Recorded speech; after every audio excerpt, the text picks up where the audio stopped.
రేపు AP 10th ఫలితాలు విడుదల కానున్నాయి. ఇక 10వ తరగతి ఫలితాలు రేపు విద్యాశాఖ కమిషనర్ సురేష్ కుమార్ విడుదల చేయనున్నారు.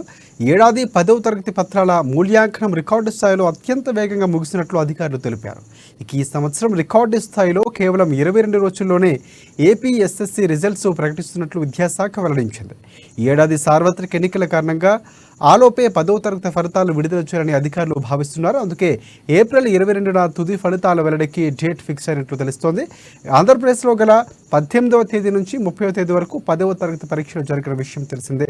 ఏడాది పరీక్షలకు దాదాపుగా 7 లక్షల మంది విద్యార్థులు హాజరైనట్లు అధికారులు తెలిపారు.